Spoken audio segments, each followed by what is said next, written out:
Welcome, everyone. Delighted you're here. Sorry we can't gather in person in our church building, but I'm glad that we can gather in this virtual way. And I want to especially welcome Richard Rosin this evening. Excellent. Well, thank you. Thank you again, Tyler, and a big thank you and happy Thursday to everyone from Gloria Dei and folks who are joining us here this evening on this lovely chilly evening. The land on which we live. Winnipeg is located in Treaty 1 territory, the home of traditional lands of the Anishinaabe, Innu, and the Dakota peoples, and in the national homeland of the Red River Métis. Our clean drinking water comes from the Shoal Lake 40 First Nation in Treaty 3 territory. It's our company's intention to find our way on a path of reconciliation by honoring our First Peoples and their elders by learning from them how they learn to live in harmony with the land and becoming better stewards as their teachings and traditions fill us with a greater respect and understanding in caring for the land on which we live. My name is Richard Rosin, and I am Winnipeg's friendliest undertaker, chief cook and bottle washer of Richard Rosin Funeral Director Limited. Well, I founded the company, my company now in January 2018. As Tyler's mentioned, I've got almost 40 years experience with almost 40 of that working under the best mentor funeral service and has ever seen, Neil Bardell. Again, Pastor Tyler mentioned some community things that I'm involved with. Here's just some examples of some of the stuff that I'm involved with. I kind of want to focus on the one that's right in the very middle, the top, business and organizations supporting seniors. We're a resource and education group of like-minded individuals that are committed to enrich and ease seniors' lives, supporting them with an age in place successfully with quality products, services at fair prices. And I'm going to give you an example of what this means. And I'm going to use Tyler as an example. Tyler is power of attorney. We'll just say Tyler is a power of attorney for an aunt and uncle, and one of them has passed away, and his aunt is still alive but needs some assistance. And he says, Richard, I know that you have this organization. How can they help? And I say, what is it that you need? Well, there's some financial things that we need to do. We need to redo the will now that things have changed. We need some home care pieces. She's got some hearing issues. She wants to stay in the house as long as she possibly can. What are the things that you can do to help? Well, I have a lawyer that is part of the group who volunteers for Age and Opportunity. We have a financial planner who happens to be a member at Faith Lutheran Church. Doug Buss and I had grown up together and gone to Kildonan East Regional Secondary School. And his family's been involved with Lutheran Home for decades. We have people that are part of the healthcare community, so that beyond the WRHA things that you can access, these are extra pieces. For aging in place and staying at home, we have people that will be able to triage your home to tell you what you need to do to fix your bathroom so it's more comfortable, make entrance ways more accessible as required. So it's a wide-ranging group of people. So if you know me, I can help you with absolutely anything. And it doesn't mean that you need to be connected to me because of the funeral. There's a funeral. If you have a question, you can just call and ask. Winnipeg is a big, small city. It's a big, small town, and we're here to help each other. And that's what this organization is here to do. There is a Facebook page, and on my website, there's a complete list of all of the member organizations that are here to serve. I've learned that we don't need to have $1 million in the bank to financially support worthy causes. And in 2018 and 19, we entered Team Friendly to raise funds for the United Way's annual plane pull. And in 2019, we were one of the top fundraising organization, one of the top fundraisers. So there's a couple of people you might recognize. You can see my arrow. This fella right here is Pastor Rick Sauer, who's retired, just recently retired from St. Mark's. And the one with the lovely pink glasses in the middle, just like his contemporary, is my pastor, Pastor Bruce Gellhorn, right here. So this is a wide-ranging group of people from my business community, from church, Winnipeg Jazz Orchestra, and some friends. So it's a wide-ranging group of people that I was able to get to support our endeavor, and we were one of the top fundraising teams in 2019. Ongoing support of church activity is really important for us as well. And over the years, I've been able to offer expertise in creating several memorial scattering gardens. And this past May, well, it's been a 2-year process, but this past May, the scattering garden at Abundant Life had been consecrated and has been used several times now, not only for church members, but for the general community as well. And to have fun, you might find me playing the kazoo whenever I get the chance, especially on National Kazoo Day, which is held every January 28th. Today's presentation is made possible in part from a few organizations, Green Burial Manitoba and Green Burial Society of Canada, who have provided resource materials. And for the digital asset part of the presentation, the second half, Sharon Hartung. She's a thought leader and somebody who's been an expert in understanding, managing, and protecting digital assets.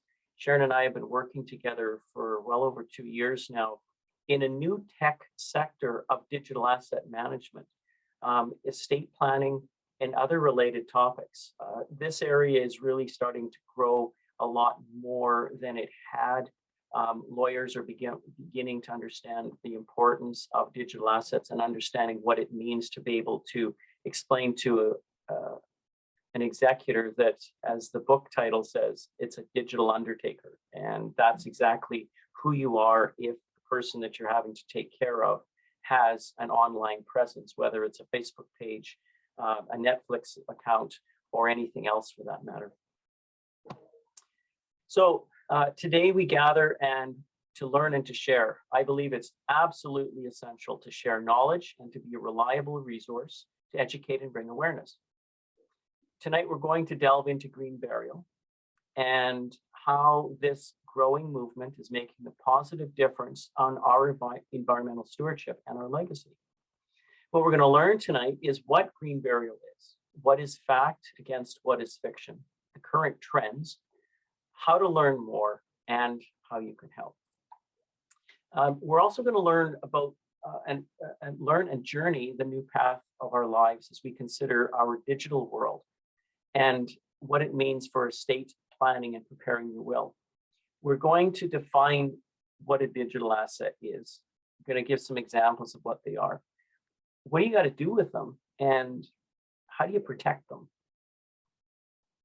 So we hope you've poured yourself a fresh cup and settled in for an exciting journey along the path of green burials and living in a digital world. But first, let's just talk about our environmental stewardship as Green Lutherans. And what I've learned over the last 6 or 7 months is that most denominations have policies in place and resources for congregations and individuals to become a lot more environmentally conscious. The ELCIC has a portion on their website called Greening Faith Communities. And this is in conjunction with the Canadian Lutheran Federation, World Federation Assembly that they joined in 2017 to really bring more awareness to all of us to be more green. And there is an accreditation form for congregations to fill in. When I looked at the list, there's 18 churches listed. They go from BC to Ontario, but there's none that are accredited in Manitoba. And our very own MNO Senate is working in conjunction with the Alberta and Territories Synod to create the Eco-Theologically Eco-Justice Reformation Resource Guide for the Care of Creation. Now I can't imagine putting that on somebody's business card. This is an absolutely amazing guidebook. It's 122 pages, I believe, which might look daunting, but if there's anything that you could possibly want to find about anything to do with being more green, understanding the use of plastics and some of the challenges that come with it. If you want to understand areas for pastor, that if you want to focus on sermons that can focus on parts of the Bible that talk about sustainability, there's sections about that as well. There's an organization called Green Church that covers 52 Sundays of sermons and teachings for Sunday school and education for confirmation as well. It's curious that when I read through this, there was no information or resources on green burials, but I am working on that. And it's been, of course, it has to be Pastor Dave Soddy, who was the former pastor at Faith, and he also did some supply for us at Grace Lutheran.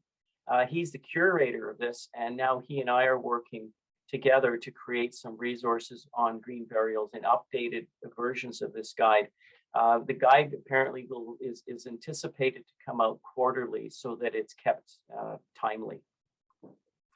So before we actually dig right into Green Burial 101, I've got a little bit of an exercise for you to do this very chilly evening. And I want you to take a moment, and what I want you to do is to consider what is green in your life. All of us are doing things in a positive way to reduce our carbon footprint. And our answers of what we do are quite similar, but some of them are rather diverse. They could be from composting and recycling to having efficient lighting in your home. It could be buying local. It also could be lobbying governments and political leaders to be more aware of making change. It also could be something as important as keeping our lawns chemical free. But there is more. And when we ask what it is, it's one more thing. And we always think of green burial is what we want to arrive at, but it's really we have our whole lives to live, and our ecological lives and what we do doesn't stop when our heart does. We've got that one more thing to do, and it is about green burial. So with that, before our heart stops, let's get to know what this is so that your final legacy will be one that's environmentally sustainable. So green burial, I always answer the question twice, and first with the elevator pitch. And it's very, very simple. It's really the way we've taken care of our dead long before there was ever a funeral industry. We weren't here in a big way until into the early 19th century in some form, but it certainly wasn't the way that it is presently. We didn't intervene in the ways that we do presently, where you're told that you have to do things. It's the longer answer that I'll really give from the short one is this. It's about your beliefs. It's about your values. It's really to show the world that you really intend on reducing your impact, both locally and globally. This is a circular ecosystem, and it's a circular rhythm. We go back to the earth in our natural state, and it is the oldest form of disposition practiced for thousands upon thousands of years by cultures the world over. So there's 5 core principles of what green burial is, and this comes from green burial movements across the planet, and these are the things that have been agreed to. The first thing is you don't embalm the body. You do not intervene in ways that we traditionally in North America have understood things to be. Because really decomposition, as indicated earlier, is nature's recycling. We can still be prepared in dignified ways for burial and for viewing by cooling, use of environmentally sensitive soaps and lotions and disinfectants. Now, there are circumstances, and I'm well aware that embalming could be necessary, but there are environmentally friendly embalming fluids that are available within our industry. Direct earth burial. We don't use grave liners, wood rough boxes, or anything at all. The body goes in a biodegradable casket or a shroud made of natural fibers directly into the ground in a grave that's not as deep. In an ideal circumstance, the products should be locally sourced. It also means, as I said, not as deep. And in Manitoba, we're really fortunate that we do have legislation that is written to allow for this. So it basically means that the grave is dug about 5 to 5.5 feet deep, maybe not even that much.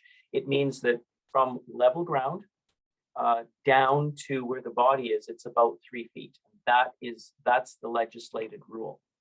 So the term 6 feet under really doesn't apply. Ecological restoration and conservation. These are the pieces that are critical for cemeteries to understand. So a cemetery that is developing a section within their own property presently that wants to have a green section is to make this section, to return it back to what it looked like prior to it being a cemetery. It's growing the ecosystem in a holistic and a long-term way. When a burial is finished, the ground settles and the surface of the grave is planted with locally indigenous plants, materials, a combination of ground cover, shrubs, or trees. It's typically done according to a pre-established plan. When a cemetery is involved in doing this sort of thing, generally speaking, they don't do it without help. And there are several architectural landscaping companies across the country that have an expertise in helping cemeteries develop not only the property, but the whole administration and all of the whole aspect of being able to offer this.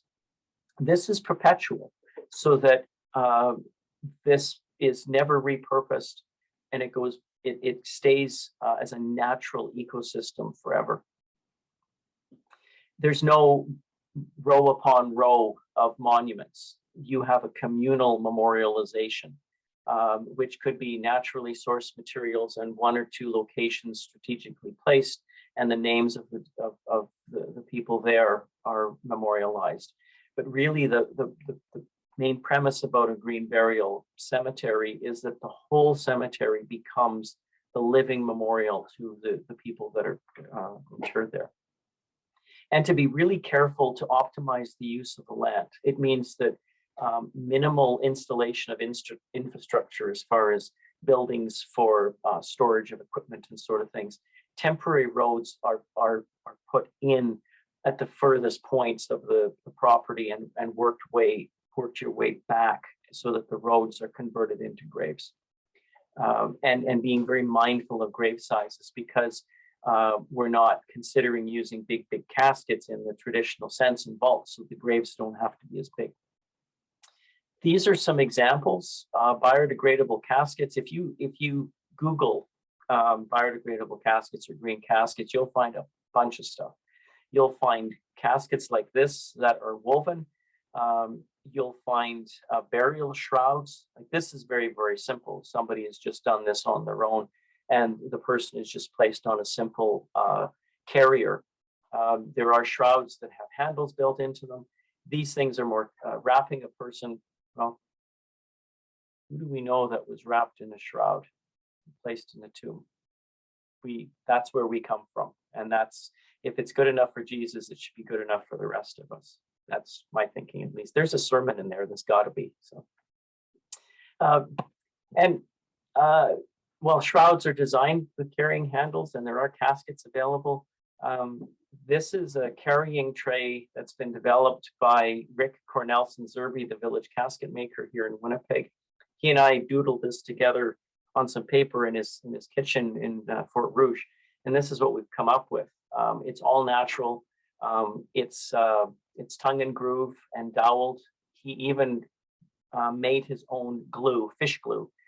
So everything is completely natural, and the handles, the rope handles, support themselves because they're bound together underneath. He's quite an engineer when he built this. This is some examples of communal memorialization that we find in British Columbia. This is an example of ecological restoration, and this is Willow's Rest, green burial area found in Fairview Cemetery in Niagara, the city of Niagara Falls. It's one of 11 cemeteries across Canada that's been certified by the Green Burial Society of Canada. This is a 2-acre naturalized location with nearly 200 new native trees that have been planted that will ultimately create an enclosure for wildflower meadow that you see here in the front. But also there's monarch butterfly pollinator gardens that are also found within Willow's Rest. It's become an educational place for students and the public to learn about how nature manages and sustains itself within an abundance of wildlife found in their natural habitat. But something else happened at Willow's Rest that their manager didn't expect. The cemetery actually changed its emotional significance to the community because it's no longer about grief and sorrow. It's now also about love, life, and it's about learning. And in Nova Scotia, the furthest cemetery from coast to coast now, this is a hybrid location, just like Willow's Rest, found within an existing cemetery. This one has been, Sunrise Interfaith has been around for about 4 years now. The Green Burial movement started in the United Kingdom, and this is one example in Britain. There's well over 300 burial sites, and many of them are between 5 to 15 acres, which is really small. Brookside, for an example, is well over 200 acres, and there's well over 150,000 burials there.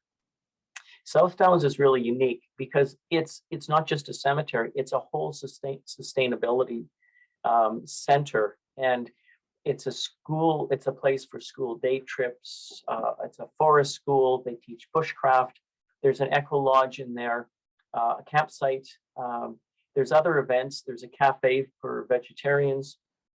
It's a healing and community place. And in the top where you see the red box is actually where the cemetery is.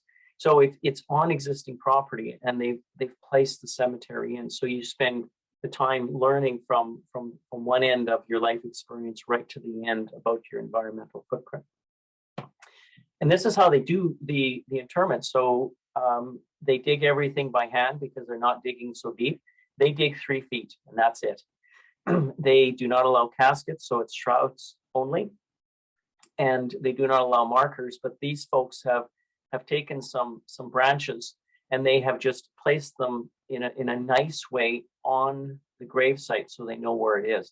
A lot of green burial cemeteries will use a GPS system. Those things are coming down in price, but they still can be rather not feasible for some cemeteries. So this is one way of memorializing so that people can find where the grave is. And this example is Pembrokeshire, another one in Britain, and it's a big meadow. And you can see that disturbance in the second picture there of where the grave was. That grave was less than a year old. So they just take the sod, roll it over, do the interment, place the sod back, and that's it. In Britain, it's a little different because they've been doing this for a lot longer than us, but they also have history behind them, centuries upon centuries of history. And there's a lot of these places are going to cease to be a cemetery, and they will repurpose at some point to do something else over a period of time. Because there was a point that these locations weren't cemeteries. They were something else. And that's sort of the philosophy that is going to be really difficult for us here in a North American society to not only embrace, but to understand, because we believe that these places should be absolutely permanent without any question, and they should stay as a cemetery in perpetuity. I think because we have wide open spaces and lots of land is one of the reasons why. History and numbers fun. The Green Burial movement, as I just mentioned, started in the early 1990s in the United Kingdom. And it was really because of concerns for carbon emissions, which were almost 90, because of the cremation rate, which was almost 98%. But there was also a rapid urbanization in many of the natural forested and meadow areas that society and the communities really started to get a little concerned about. So the green burial movement really grew from there. In Canada, BC was our first province with a green burial cemetery, and you'll find them, as I said, right across the country now with 11, but you'll find them in the United States, Australia, New Zealand, to name a few. And here's some other numbers. There'll be a test on this afterwards. I'm just kidding. 1993, first cemetery in the United Kingdom. That number is not accurate with 270. There's a lot more than that now. I think there's 310. 1998 was South Carolina, 93 presently in the US. 2008 in Vancouver Island with 11 now. Per capita, for the number of people we have as a population, we're doing quite well against the United States. Which is a good thing. Fact versus fiction. With anything, there's truth and myths about everything, and we're certainly aware of all of those things. And green burials really are not immune from this. What some people believe is this is a new idea, low cost, a fringe fad for a specific group of people, a poor use of land because cremation is a lot greener. It's like doing nothing to honor our dead. The point about cremation I find to be quite interesting, and if you consider a cremation is like driving 800 kilometers for the natural gas that it uses, the emissions that it takes, the energy that it consumes. So it is definitely not greener. Our funeral industry had touted that for a long time without considering to go back to the way we used to do things. Green burial is really, as mentioned at the beginning, this is how we have provided for our people. It's one of the options supporting meaningful end of life. It's a growing trend to reflect the values of people from all walks of life, all ages. I can speak to people that are in their 20s and 30s, right up to people who are in their 80s and 90s, because they've experienced it, because they've seen it and they get it, and they've also experienced the challenges of funeral service. And the younger people that are in their 20s and 30s already understand that they don't want to do that because they need to consider their own environmental legacy. It is definitely a far more environmentally sensitive alternative. And again, it's a deliberate set of choices that are really based upon those 5 core principles that I'd mentioned earlier. Current trends in Canada, as I mentioned, it is growing. We do have 11 across the country. They are either full green cemeteries or hybrid models. Most of them are hybrid. This is where they are. We've got a number in British Columbia. We've got 2 in Alberta. There's several in Ontario, 1 in Nova Scotia. This says there's 10, but there is actually 9. And you'll notice the big hole in the middle between Saskatchewan and Manitoba. I'm on the board for the Green Burial Society of Canada and the representative for both Manitoba and Saskatchewan. So it's taking time. It's about awareness and speaking to folks like yourselves to be able to bring awareness and to talk about this so that we can grow the movement here in our prairie provinces. Green in Manitoba. We don't have cemeteries exclusive to green burial, and of course, none are cemetery as mentioned, but we do have several cemeteries in Winnipeg that are offering a green option in existing sections. City of Winnipeg cemeteries, Brookside, St. Vital, Transcona are offering sections within or options within the existing sections so that you can do green burials. There are works in the right now to consider vacant areas to become green burial sites. I have done an interview with the city administrator a few months back, and I'm just producing that right now, and it will be posted on my social media pages, not this weekend, but the following weekend. So you'll get to hear a little bit from the city administrator about what's going on at the city cemeteries and their plans moving forward. Casket manufacturers do offer green products, no metal, natural linings or simple linings, and no finishes or non-toxic linseed oil-based products. There's several communities across the country that have local producers that can serve their communities. We're fortunate to have the village casket maker, as mentioned in Fort Rouge. Rick Zerby-Cornelson's been doing this for the past 20 years, and he's also one of the founding members of Green Burial Manitoba. And here's another example, which is actually a shelving unit, and then it's repurposed to become the casket that you find in Fredericton. So that's what you start with. And then just like IKEA, if you're able to put this together, you know how to, if you're able to put IKEA stuff and not have too many parts left over, then this might be just the thing for you. Green Burial Manitoba, we started, it's a year ago this month that we launched as a Facebook page with a number of people that have environmental interests from various areas of their own areas of expertise, from an environmental consultant, a lawyer, and a death doula who focuses her expertise on helping families through the death process. We're a working group, and we follow the mandates of the Green Burial Society of Canada.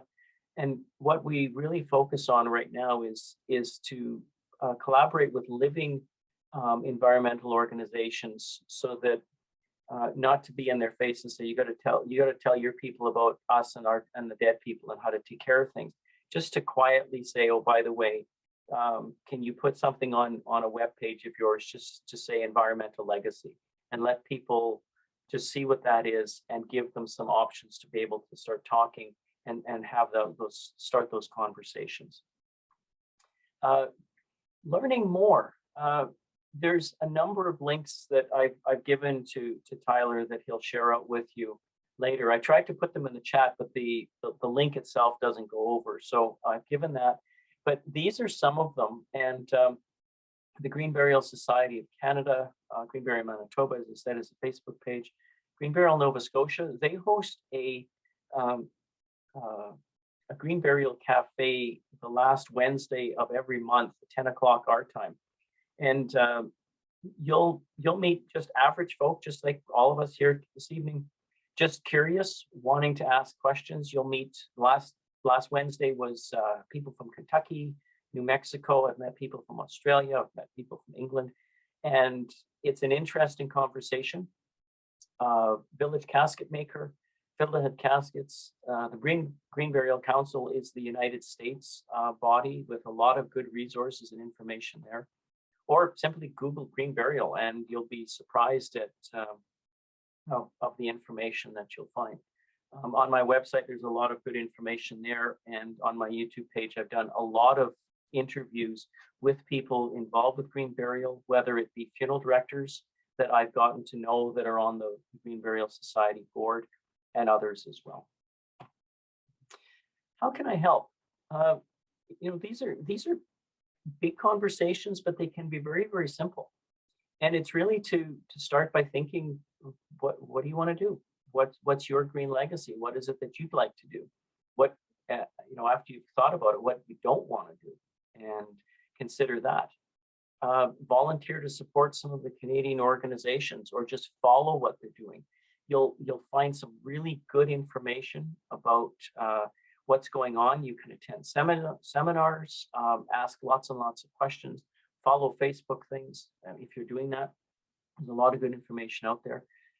Help spread the word. From tonight, it's important. These are good news stories that we're working really diligently to make sure that people understand there are good and better ways to do things, and this is one of them. Talk to all of your friends, local cemeteries. If you're in other organizations that might be interested in learning more, talk to them and invite us to make a presentation. We try to keep it as light. This is the presentation. It changes from time to time. I try to keep it light and informative and short. Not like pastor's sermons, but did I say that out loud? I'm sorry, I didn't mean to. I meant, other pastors, not anybody here. Not to change what's meant to be, but to create the means for it to happen naturally. It's only been a few generations where there was no funeral industry, and we were responsible for taking care of our own people. Green burials, and by extension, home funerals, were not a new idea, but they're rooted in our traditions, offering practical ways to return the responsibility to family and to the community. We were intimately connected to the process and mainly unaware that what we were doing was practicing good environmental stewardship. It's the way we did things, but it was a way that we understood to do things because of the first peoples that were here, because it just made absolute sense.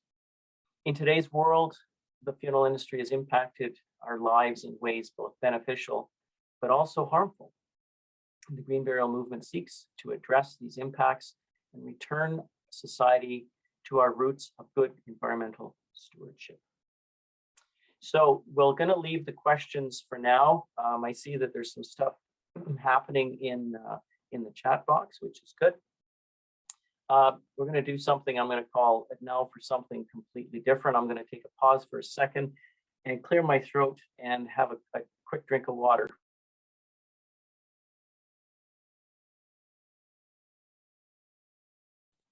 Now, I was going to tell a story about Heathrow, which I'll save for another time, but I'm not going to tell this story. I'm going to tell a story about an experience I had at Lutheran Church of the Cross. That was our home church, the old church that was on Tecumseh and Alexander. And I had been at a funeral at Church of the Cross when Pastor Ross was still presiding there. And if anybody's familiar with that church, there are 6 candles on the altar that are about 860 feet tall. Now, I'm 2 foot nothing, and Pastor had said to me, we're going to bring the family in on the first hymn, and by the time everyone's seated, I want you to have the candles lit. And I said, okay. So I stand behind the altar and I'm trying to hold the candle lighter, and I'm like this. I can't see. All I can do is feel the end of the taper touching the wick. And I almost had it done, and I got it just about finished. The hymn was just finishing. And as I'm coming down from behind the altar to turn to bow, Pastor Ross turns to me as he's walking past in this very loud stage whisper, and he says, "Next time, get a stool." And I had turned beet red, as red as Marlene's scarf there, and I absolutely hid, because anybody that knows Pastor Ross, he was a very dominant force within our Lutheran church, the real patriarch of our church. So it was a big moment for me, and he was our family pastor forever and ever. So I'll never forget that as long as I live. So with that, let's go into our lives in a digital world. So this is relatively a new conversation. we've not had the internet for a long, long time. It's been, it really started in the 60s and really into the 70s. It was a small group of people that used it. It's been in the 1980s, we really saw domain names coming. We saw dial-up, if some of you remember that. Email really started to take off. The big leap from the 1990s was the first iteration of the World Wide Web. Windows 95 was launched. Internet Explorer, Amazon, Yahoo, eBay, all of these companies started. And unfortunately, the first computer virus really came along in 1999. And a mere 22 years ago, it was the boom and bust, if you remember the dot-com bubble, where there was a multitude of online businesses that offered all sorts of stuff that just came and disappeared in a hurry. And now we rely upon our mobile devices. We rely upon Wi-Fi to be connected as much as we possibly can. And it really showed Google becoming a lot more dominant in our day-to-day living. And of course, the very first cat video was produced on YouTube in 1995. I watched this thing and I could hardly see. I mean, it was dark, and all this cat was doing was jumping at a string for about three or 4 minutes. But it was quite unique and interesting. One of the things that's really been a challenge with everything about our digital lives is that it's been a rapid growth, but consumer protection legislation has not kept up. It never does in any sector of industry. It never catches up. It has to be society and industry that forces legislators to make the changes that are required. Tech industries are now finding consumers, along with the legal, banking, and trust industries, are the ones that are really encouraging and pushing for change. In a digital world, every executor is a digital executor, and it's no longer about our dishes and our golf clubs. For me to explain what this means, what we really need to do is to go into the very, very basics of what it is. It's everything that you do that exists online and every device that you use to make that happen. That's as simple as you can get it. And if you start to write down everything that you have from all of the devices that you use or the devices that you did use, because they still have a connection, there's still something there in the ether someplace that has a connection to you. It boils down to the most fundamentals of your memories, your money, and your records that are digital, but not necessarily in paper form. I'm going to give an example because we have Pastor here, and some of you are or have been on church council, or have been or are on various committees or organizations. And I'll use Pastor first as the example that writing sermons at one time had been done maybe on a typewriter or written out by hand. So what happened to those things over time?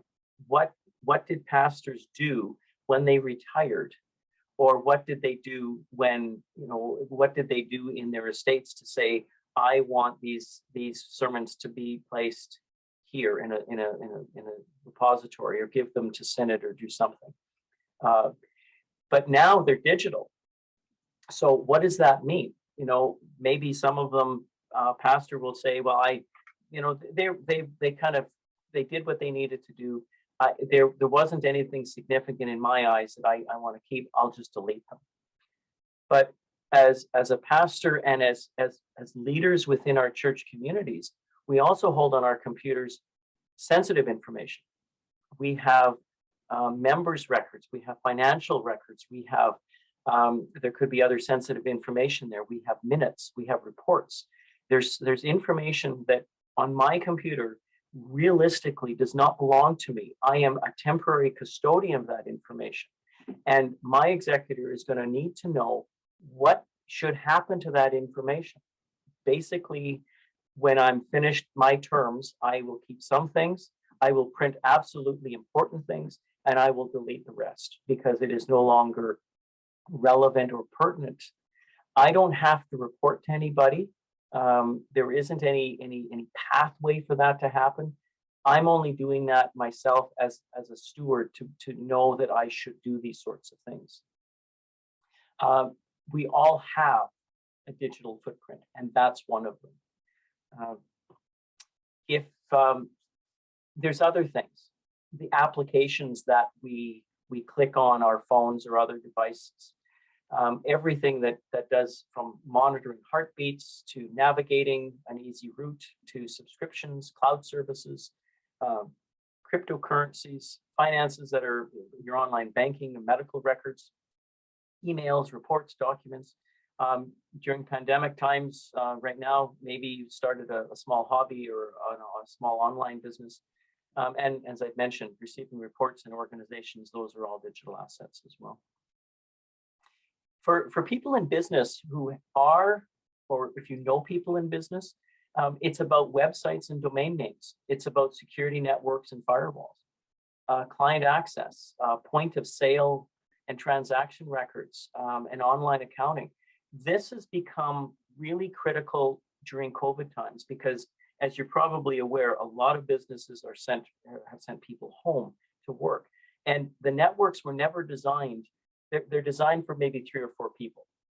And when you've got 200 or 300 people working from home, it's a real big challenge. And to be able to do this safely, to be able to talk to your clients online, to be able to do paperwork online, lawyers found it to be very difficult. So did financial planners and bankers. And for myself in the funeral industry, the same thing, to be able to offer documentation that could be safe from one end all the way to the other. One example I'm going to give just quickly about domain names. There was a company that I'm aware of here in the city that were in the process of selling. And they sold the company without realizing that they had no contingency for the domain name when they sold the company. The domain name was actually owned by a third party.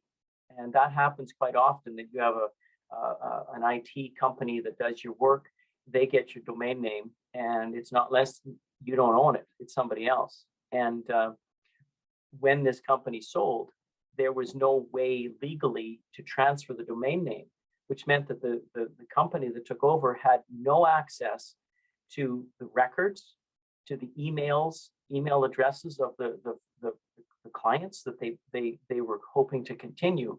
And it took them almost 6 months, and the company went under because they could not function because of one simple thing of the domain name that had not been legally transferred as well when the sale of the company took place.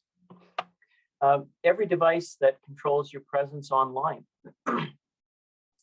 We have a lot of hardware that we use that does things for us. It's simply smartphones and tablets and computers. It can be security cameras and door locks, doorbells, thermostats, refrigerators, and yes, you can get a crock pot. That's a Wi-Fi crock pot. You could be elsewhere, and you can go on your phone and make sure it's still running, or you can turn it off or turn the temperature down. They sell at a Canadian Tire. I almost got one, but I chose against it.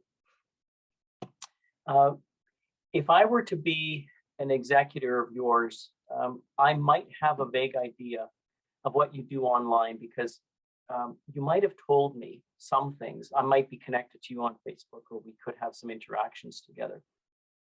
But if you've not updated your will, or if your lawyer doesn't have knowledge about digital assets to guide you, I might be able to access a few things, but not everything. And if I do try to access an online account without your username and password, which a lot of times I'm not supposed to have, I might get myself locked out. And that's what I'm going to be staring at when I'm looking at your computer screen. In the days of relying upon Canada Post, it was easy. You waited for the bank statement, you waited for the Visa statement, you waited for the whatever records, but that virtually doesn't exist anymore. So what do we do with digital assets? It's now that we know kind of what they are, what do we do? Well, the most important part is to create an inventory, and it's not about the username and password. It's what is it? I think some of you probably remember back in the day that we were told that we should inscribe our social insurance numbers on the bottom of our stuff, or put it on stuff. I found stuff that my dad did, when I was a little kid. We don't do that anymore, but it's to create an inventory of what it is that you have. So it's your Netflix account, anywhere you have a username and password. The inventory is keep it really robust, but keep the main pieces, your memories, your money, and your memories, your money, and the important aspects of your life. It's update your will and include the digital assets, and make sure that you word it so that it also says the executor is your trustee to handle your digital assets. And it's a fine point, but the lawyer has to be very careful in writing that so that it's broad enough so that as legislations change, that an executor doesn't get caught in something where he or she isn't going to be able to do things for you. What don't you do? You don't share your usernames and passwords with anybody. The Royal Bank of Canada in 2000 had said from January to April 2020, there was about 80% of all seniors over 65 that had signed up online because of the COVID restrictions. They couldn't get into the banks. And it wasn't the seniors that were setting them up. It was their grandkids or nieces or nephews who did this for them. So now you have someone else who has usernames and passwords. Hopefully that's okay, God willing, that the kids are going to be behaving themselves, but there is such thing as elder abuse. And that is also something that all of us should be mindful of. Terms of service. I mention this because I'm sure everybody has seen when you sign up for something, there's this thing and it says terms of service, you agree to, and it's going to be pages and pages of stuff, and it's what's and wherefores and hoo-ha's and whatever else that you want. And we normally just kind of scroll right through because we're in a hurry with this thing, because we're just signing on to Zoom for the first time and we've got to just do this and we're not going to worry about it. But what we don't realize sometimes is that this is going to be a problem. There's several examples. I'm going to give one very, very simple one. There's a lot of applications out there to fix pictures, to make them pretty, to do all sorts of things with them. And there's a few of them out there that, and I've read them, that you do not own the finished picture.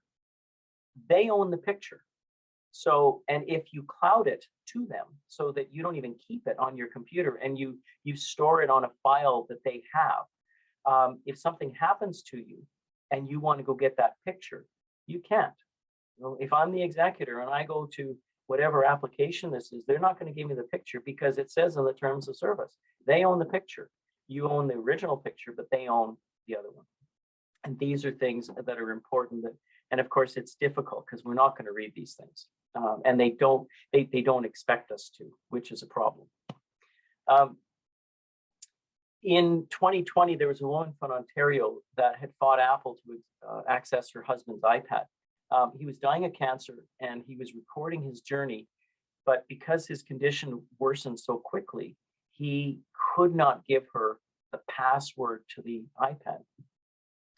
The lawyer had requested the password from Apple, actually after being told several times by an expert in the tech sector in New Mexico, don't ask for the password. He did. And they absolutely refused to do it. And it was because he asked the wrong question. It's not the password you want, it's the information. That's what you want. And Apple, like many custodians, won't give you the password, but they will, upon proof of who you are and that a death has occurred, they will give you the information. Now, Apple, like a lot of companies, will make you go to court. And it's not to be mean or ignorant or disrespectful. It's to give examples to legislators to say, this is what our clients have to go through in order for us to be satisfied that we're giving the information to the right people. So we have companies like Apple and Facebook and Google and Twitter and others that are now pushing legislators. And I've been to some of their digital meetings where they are actually working together to frame lobbying to go to legislators across the planet to try to make all the rules the same everywhere. That's a bright side, where as I said earlier, it's never legislators that make the change. It's because society changes and industries push for change because governments don't know. All they know is what there is. They're there to write policy and rules, and that's about all. Social media platforms have some form of digital legacy policies. I'm sure all of you get a notification if you're on social media that so-and-so's birthday, don't forget to thank them, or wish them happy birthday. Yeah, well, they've been dead for 4 years. We know those things, but there's a simple way to deal with this sort of thing. Apple has announced digital legacy features so that if Pastor Tyler had asked me to be a third-party representative for him should something happen where he was incapacitated or had died, I would have access using my own username and password, which only comes into effect either upon proof of death or on his permission to be able to access things. So laws are changing, things are getting a lot better. Legislators are starting to understand, industries are starting to pick up on things. It's slow, but it is changing. And it's really just scratching the surface on what all of this is. There's been changes month to month, almost week by week. And there's a lot of good companies and tech entrepreneurs that will inventory manage and vault assets for clients in a safe way. Sharon Hartung is one person speaking quite openly, dynamically, and thoughtfully on this topic. These are 2 books that she's written. She's written a third on, if you've been following any of the news about the Quadrigas case of the cryptocurrency piece where the guy unexpectedly died in India. She's written a book on some of the details on that. Directive Communication Systems is a US-based company that I'm starting to work with, where they are offering a solution to be able to manage digital assets, and Legacy Concierge is another one. They really focus on, we didn't do anything, it's too late, what do we do now? This is the company in New Mexico that tried to help the lady in Ontario. The more we learn, the more able we are to make good choices and to keep our lives in balance and in control. Considering our environmental stewardship and legacy is of benefit to the planet and all of the inhabitants. Managing and protecting our digital assets will make your estate planning not only complete, but a whole lot easier for your executors to carry out your wishes. So we thank you for your kind attention. And on behalf of my pups, George, that you met earlier, who's not in the picture here, Joey, Lola, and Addie, we'd like to thank you for your kind attention, and we hope that you enjoy the rest of your day.